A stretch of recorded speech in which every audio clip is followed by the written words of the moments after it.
Sí, el tema del día de hoy es comprensión de un texto narrativo.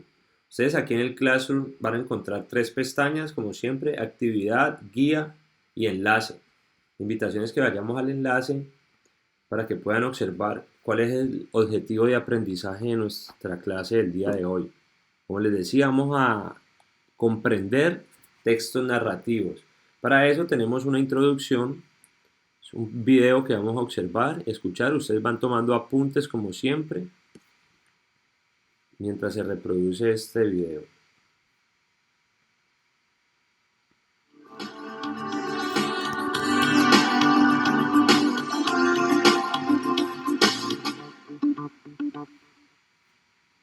Comprender un texto. ¿Qué significa comprender un texto? ¿Cuándo realmente podemos decir que hemos entendido lo que dice? Tenemos acceso a muchos textos, ya sea de forma escrita, de forma oral o audiovisual, o distintos soportes. Un texto dice muchas cosas en forma explícita, pero hay muchas otras que no dice.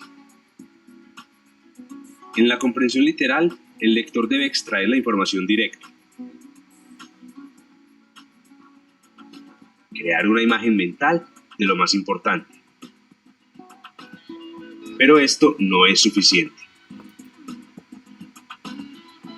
Hay muchos significados que están implícitos, no están dichos. Estos contenidos los debe aportar el lector.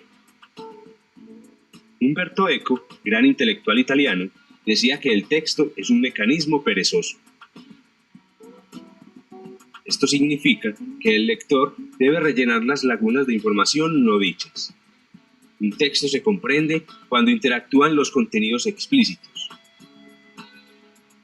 y el lector repone los contenidos implícitos. Listo, entonces con este video de introducción nos sirve para hablar de estos conceptos que vamos a manejar en la clase a la hora de comprender un texto, específicamente los textos narrativos. Necesitamos primero saber qué es comprender un texto, qué significa eso, cuándo comprendo realmente un texto, cuándo lo estoy haciendo.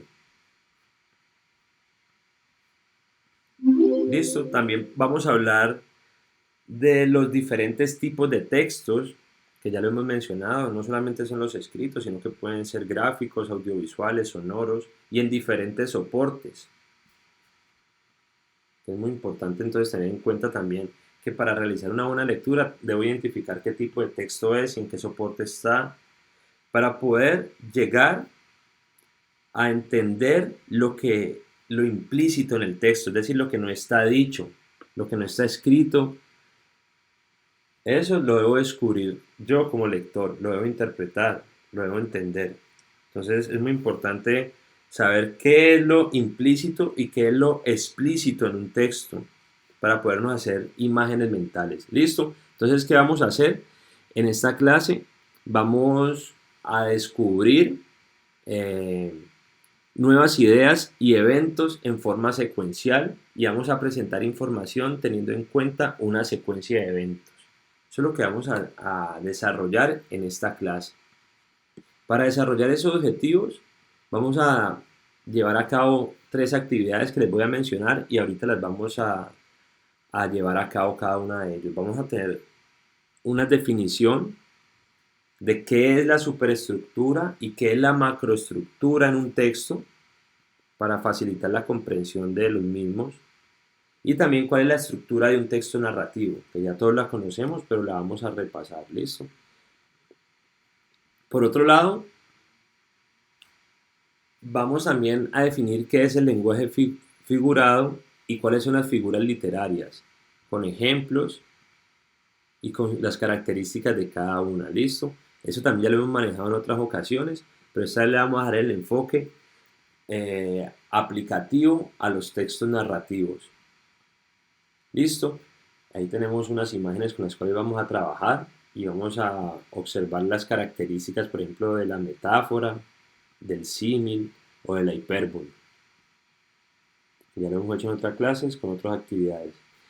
Y también vamos a hacer una actividad, un cuestionario interactivo en clase, pues para profundizar en los conocimientos de cada uno de los estudiantes.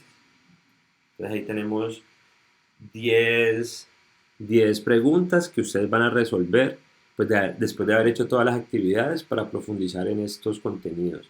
También van a encontrar un resumen en la clase de forma en mapa conceptual y obviamente la actividad, la tarea, que es muy importante que ustedes estén siempre revisando porque es lo que ustedes van a presentar al profesor. Entonces esa tarea la pueden encontrar aquí en esta plataforma, pero también la pueden encontrar en el Classroom. En el Classroom, en la pestaña de actividad, allí está la tarea que ustedes deben presentar. Entonces navegamos toda la plataforma de Colombia Aprende, desarrollamos todas las actividades y realizamos la tarea y me la presentan. Entonces de cierta forma ese es el resumen de nuestra clase en el día de hoy.